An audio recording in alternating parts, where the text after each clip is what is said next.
Facebook po mga kakuya, no? So talagang so marami kasi nag-comment dun sa ating mga post, bawat post natin, no? Talagang bawat post natin mga kakuya, meron na ganun. So ano daw, pag-anong Katoliko daw ang mga Katoliko, no? So talagang yan ang ating pag-usapan ngayon, talaga ayon sa mga referensya at Biblia po mga kakuya. Sino ang gumagawa nito at mga tradisyon ng mga pagano, ang Katoliko ba o ang mga Iglesia ni Cristo, tatag ni Felix Manalo po mga kakuya. So ngayon dito natin papatunayan po mga kakuya, no, sino ba talaga ang nakasunod sa mga tradisyon ng mga pagano, Katoliko ba o ang mga Iglesia ni Cristo po mga kakuya. So talagang bibigyan natin din ito kasi nga yan ang ating pangako doon sa kanilang bawat comment na ilalive natin po mga kakuya, na talagang live na live talaga. No, hindi yan ito chika-chika lang at bukod sa live ay gagawa po tayo ng magre-recording po tayo mga kuya, i-re-upload natin para may makita sila na mga referensya na kung saan natin kung legit ba ang mga gamit nating mga referensya, no? Hindi lang bersikulo laway at daldalan tayo ng daldal dito at mga haka-haka, no? Baka sabihin nila haka-haka lang, no? So talagang dito natin patunayan ito sa gabing ito na talaga ang mga INC tatag ni Felix Manalo na hindi sila nakabantay, no? Hindi sila yata nagbabasa ng kanilang pasugo magazine, no? Kung sa Catechism the Catholic yan ay CCC sa Catholic Church po mga kakuya. Pero sa kanila ito ay tinatawag po mga kakuya na pasugo magazine, no? Yan ang mga doktrina nila, diyan nakasulat lahat ang kanilang doktrina, no? So bakit hindi nila nababasa itong mga pasugo nila na talagang ayon sa mga historya at referensya ating gamit na patunayan natin ang mga ilang na gawain ng mga INC na ay sila ang katuparan sa mga gawaing pagano, no? Bakit nila sa Katoliko na pagano kuno, no? So dito isa sa kanila ay bintang lang ng bintang, no? Laway at dal lang. So walang kabuluhan po 'yon hanggat hiwala kayong mapapakita ng mga referensya na ang mga Katoliko ay nakasunod sa aral ng mga pagano, no? Na talagang dito natin patunayan na sila ang nakasunod sa aral ng mga pagano po mga kakuya, na hanggang ngayon na talagang yan talaga, sure na sure ako 100%, no? So ayon dito, umpisa na natin pang madalian po mga kakuya, ayon dito sa pasugo, January 1971, page 1. No, research niyo po yan. Sabihin naman itong mga kaibayo natin sa Panaplataya na baka maya gawa-gawa lang natin ito. So, i-research nyo. Pasugo, January 1971, page 1. Ito po ang ating mababasa na talagang napakaganda ang greetings dito po mga kakuya. No, ito po ang ating mababasa. No? We Church of Christ, Iglesia ni Cristo, members, also greet one another and our fellow men. Happy New Year with all the sincerity. So, talagang ayon po sa pasugo po mga kuya, no? January 1971, page 1. O isipin mo, nag-greetings yung nila po mga kakuya na napakatindi. Ayon daw, sa pasugo? January 1971, page 1. We Church of Christ, Iglesia ni Cristo, members also greet one another and our fellow men.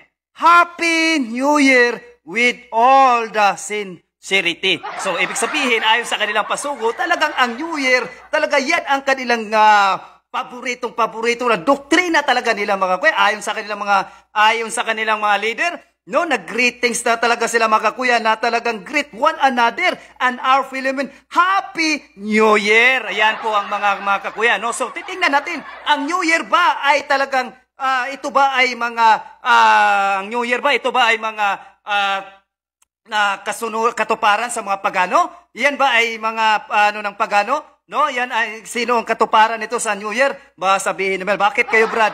Kayo mga Katoliko, no? So bakit di kayo nag-celebrate ng New Year? Oy, excuse me po, ang celebrate namin Mother Mary, Mother of God. Yan ang celebrate namin tuwing January 1. Excuse me, no?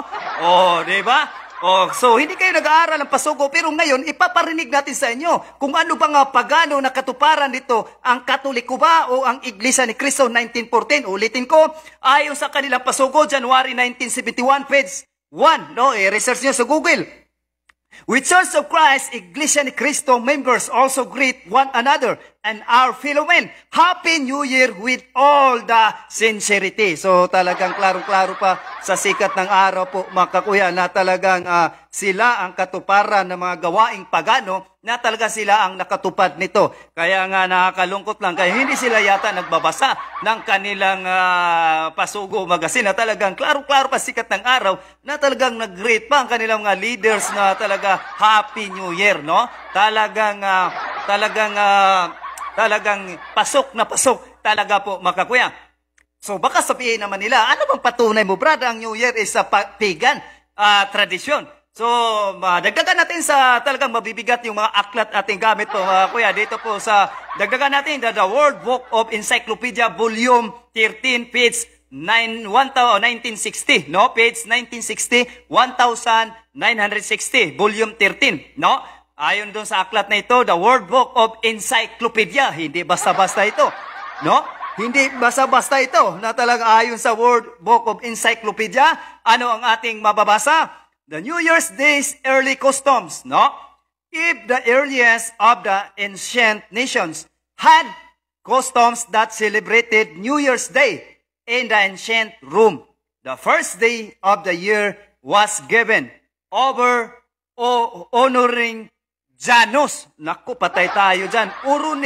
Honoring Janus, the god of gate and door and beginning and ending. The month of January was named after this God. So, tandaan po natin mga kakuya, ang January 1 ay talagang yan ay sinelebrate ng mga pagano, no? Ang pangalan ng nila kay ang Diyos ng Janus, no? The God of Gate and Door and beginnings and ending the months of January was named after this God. Ayan po mga kakuya. Ayon po yan sa World Book Encyclopedia, Volume 13, page 1960. No, the New Year's Day's early customs, if the earliest of the ancient nations has customs that celebrated New Year's Day in the ancient Rome, the first day of the year was given over honoring Janus. Lako, nakakatakot po mga kuya. Janus, the god of gate, the honor door and beginnings and ending the month of January was named after this god. So, ibig sabihin po, ayon po, di ako nagsasabi po mga kuya. Ayon po yan sa aklat ng The World Book of Encyclopedia, Volume 13, page 1960 po mga kakuya. Baka sabihin nila, akin-akin to. Hindi ha, binabasa ko lang na ang January ay pala, mag-celebrate po mga kuya, ay kay sa God of Janus din pala yan po mga kakuya. So ano pang January 1 ay ano pang patunay natin na yan ay pagan tradition. Ayon po dito sa Pagan Customs page 48, no? I-research nyo dyan. Pagan Custom page 48, ito ang ating mababasa. New Year's is the one of the oldest and the most universal of all pagan tradisyon. Klaro-klaro pa sikat ng araw po mga kuya. Ayon po yan sa Pagan Customs, page 48. New Year's is the one of the oldest and most universal of all pagan tradisyon po mga kuya. O, paano yan ngayon? Paano nyo dipinsahan yan? Ayon po yan sa Pagan Custom, page 48, no? Ayon sa inyong pasugo. Ano daw? Ayon sa kanila pasugo, nag-great pa daw, Happy New Year. When talagang napakaganda ang greetings dito po mga kuya. Ayon sa kanilang pasugo, ulitin ko, sa January 1971, page 1. We Church of Christ, Iglesia ni Cristo members also greet one another and our fellow men. Happy New Year with all the sincerity. Ayon po yan sa kanilang pasugo mga kakuya na talagang mabigat talaga po mga kakuya, no? So talagang dito natin patunayan mga kakuya na kanilang bintang sila pala ang natatamaan, no? Kaya bawat comment pagan katoliko, nandiyan naman pagan daw katoliko. Pagan katoliko, hindi kayo nagbabasa na yung pasugo ninyo? Dito nababasa natin, no? At bumabasa tayo sa Wikipedia, Encyclopedia, na ang January is God of Janus, tradisyon ng mga pagano. Paano mo yan tutulan ngayon? So, meron silang palusot dito po mga kakuya. Kayo, mga December nyo, sa gawa yan sa pagan. Sige, titingnan natin. Titingnan natin kung sa pagan ba talaga. O, titingnan natin. Kung sa pigan, eh, kayo rin matatamaan. Bakit? Dahil nung unang panahon pa ni Felix Manalo, ay nag-celebrate din siya ng Pasko. O, babasahin natin. Nasa pasugo niya, hindi kayo nagbabasa ng pasugo. Pasugo, Disyembre 1957, page 28, no? Sinulat ni Emiliano Juan Agustin. Oh, mayroon pang ano dito, nagsulat, no? Sa pasugo, Disyembre 1957, page 28, sinulat ni Emiliano the first, no? Agustin, no? Ito po ang ating mababasa. Ang diwa ng Pasko ay kapangyarihan. Aba, anong sabi sa kanya pasuko? Ang diwa ng Pasko ay kapangyarihan ng mundong naglunoy, no, sa lusak ng buhay. Mabuting balita sa kinalulugdan. Pagsilang ni Jesus sa abang sabsaban. So paano yan yung mga ano yan? Kung sinasabi nyo ang December ay sa pagano, ay kayo ang unang tatamaan. Ayon sa kanyang pasugo na talagang napakagandang greetings dito. Pasugo, December 1957, page 28, sinulat ni Emiliano I Agustin. Anong sabi? Ang diwa ng Pasko daw ay kapangyarihan ng mundong naglunoy sa lusak ng buhay. No? Mabuting balita sa kinalulugdan. Pagsilang ni Jesus sa abang sabsaban. Patay tayong bata. Yari kayo dyan. Tapos sabihin nyo, ay sa pigan, o kayong unang tatamaan ito. No? Kayo ang unang tatamaan ito. Ibig sabihin, nagdiwang pala kayo ng Pasko noon. May pabati-bati pa ang ministro nyo. Bakit ngayon wala na kayong Pasko? Ano nangyari? Ha? Anong nangyari? Kayo ang unang makasagot dyan, hindi ako. Bakit anong nangyari? Ayon sa iyong pasuko, napakagandang greetings pa na talagang ulitin ko nga ang diwa daw ng Pasko ay kapangyarihan. Anong sabi sa pasuko nyo? Nang mundo'y naglunoy sa lusak ng buhay. Isipin nyo na, lusak ng buhay. Talagang napakalalim. Mabuting balita sa kinalulugdan. Pagsilang ni Jesus sa abang sabsaban. Ayon po yan. Hindi ito bintang sa akin. Talagang binabasa ko ayon sa inyong pasugo. Sa inyo, yan ang bintang. Kasi nga, bakit? Wala naman ko ebidensya eh. Puro kayo sat-sat sa social media. Puro pagano. Puro lang kayo sat-sat. Wala naman ko ebidensya. Para bang kung iano natin sa lute, aking lupa ito, pero wala ka nang ipakitang titulo. Paano mo masabi na iyong lupa yan? Na wala ka man ipakita na titulo. Ano yun? Ha? Ano bang basihan natin? Angkin-angkin na lang ba? Wala kang ipakita na titulo? Ganon din yan. Dito kapag nagsabi kang pagano ang mga Katoliko, dapat may ipakita kang pagano na talaga sa history man lamang, kahit isa na lang. Di ba? So, kung may mapakita siguro, may edit pa yan. Sa akin, wala. Talagang totoo ito. Dagdagan pa natin. Pasugo, Disyembre 1952, page 64. Eto, may talagang may tawa kung may bibigay. Ni Pedro Reyes Villanueva. Sinulat ni Pedro Reyes ni Villanueva. Hindi kayo naniwala sa mga ministro nyo? Sino kayo para hindi kayo maniwala? Mga member lang kayo. Ito, mga ministro ito ninyo. Pasugo, December 1952, page 64 ni Pedro Reyes Villanueva. Research nyo yan. Baka hindi kayo nag-research sa pasugo ninyo. Hindi ako tumitira dito. Binabasa ko lang kung sino ang tunay na sumusunod sa tradisyon ng mga pagano. Katoliko ba? O ang mga tatag lamang ni Felix Manalo 1914? Ano ang ating mababasa?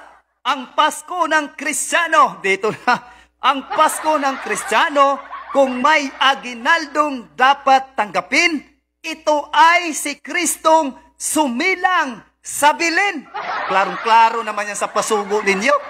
Ang Pasko daw ng mga Kristiyano, kung may aginaldong dapat tanggapin, ito ay si Kristong sumilang sa bilin. Napakaklaro. Ayon po yan sa pasugo, December 1952, page 64 ni Pedro Reyes Villanueva po. Mga kakuya, napakaganda yung pagkasabi niya po mga kakuya na talagang suwak na suwak talaga. Tapos sabihin nyo, pagano ang Christmas ng mga Katoliko? Kung pagano, kayong unang tatamaan. Nag-celebrate pala kayo ng Pasko eh. Saan na ngayon? Bakit nawala na? Ano nangyari? Anong ibig sabihin yan? Paiba-iba kayo ng doktrina? Walang paninindigan? Ganun ba yun? Uy, nagpahalata lang talaga na yan ay talagang ay wala. Kapag sayang nga sinasabi ko, kapag tatag lamang ng tao ay talagang magkawindang-windang po yan, no? O, dagdagan pa natin. Baka sasabihin naman nila na talagang nagbibigay ba sila ng mga may display ba? Meron tayong mapakita. Ayon dito sa Pasugo na naman ulit. O, Pasugo. Talagang tadtarin ko kayo ng Pasugo, ha? Pasugo, December 1957, page 1. Ni Pedro Reyes Villanueva ulit, no? Pedro Reyes Villanueva. At ito ating mababasa. Ang Pasko na naman. O, ito na. Ang Pasko na naman, nagsabit ng parol sa mga binata. Aba, naghahanda ang mga tao ng mga pagkaing saganang-sagana. Nagsuot ng hiyas ang mga dalaga at ang mga binata. Nagdiwang ang lahat, magbuhat sa mga lulot hanggang sa mga bata. Aba, may Pasko naman pala kayo noon. Bakit hindi niyo ito tinutupad? Ayon yan sa Pasugo, December 1957, page 1 ni Pedro Reyes Villanueva, no? At sabi niya, ang Pasko na naman, nagsabit ng parol sa mga binata. Naghahanda ang mga tao ng mga pagkaing saganang-sagana. Noon, nagsuot ng hiyas ang mga dalaga at mga binata. Nagdiwang ang lahat, magbuhat sa mga lolot hanggang sa mga bata. So, ayon po yan sa kanilang Pasugo. Ang tanong, nasaan yung may Pasko pala kayo? Tapos banat kayo ng banat na ang mga Pasko ng mga Kristiyano ay kinuha sa mga pagano. Kung ngayon, kung yan ang claim ninyo sa pagano, kayo ang unang tatamaan nito. Napakagandang greatest yun dito sa Pasugo, December 1957, page 1 ni Pedro Reyes Villanueva. Ang Pasko na naman, nagsabit ng mga parol sa mga binata. Naghahanda ang mga tao ng mga pagkaing saganang-sagana. Nagsuot ng hiyas ang mga dalaga at mga binata. Nagdiwang ang lahat, magbuhat sa mga lulot hanggang sa mga bata. Ayon po yan sa kanilang Pasugo magazine po, mga kakuya. No? So ayon dito sa kanilang Pasugo, mayroon pang Santa Claus, suot pa, at mayroon pang nakita sa ating picture. Ang tanong, mayroon pala kayong Christmas, bakit nawala na yung Pasko, mga kakuya? Yan ang tanong natin sa kanila. So ngayon, ang tanong, sino ngayon ang tunay na nakasunod sa mga pagano? Kasi ang December, hindi nyo na gamitin atake sa Katoliko na pagano. Dahil nga nung unang panahon, nagdiwang kayo, nag-celebrate din kayo. Ayon sa Pasugo nyo, nabasa lang natin. Ngayon, dyan pa lang, butata na kayo, hindi niya pwede gamitin. Kasi kung gamitin nyo yan, ay kayo ang una ang tatatamaan. Punta naman tayo sa New Year. Dito sa Pagan Customs of page 48, the New Year is one of the oldest and the most universal of all pagan tradition. Klarong-klaro pa sa sikat ng araw po, mga kakuya, na sino ang nakasunod nito? Sabihin naman, bakit kayo mga Kristiyano, hindi ba kayo nag-celebrate ng New Year? Excuse me po. No? Nag-celebrate kami ng New Year, ay sinelebrate namin si Mother Mary is the Mother of God. Yan ang sinelebrate namin, mga Kristiyano. Hindi po yung New Year na magpuputok doon, na antayin yung alas 12 hanggang alas 12 ng hating gabi para papasok sa New Year. Ibang-iba tayo ng mga iba-iba tayo ng gawain sa New Year. Ang New Year, mga Katoliko, pizza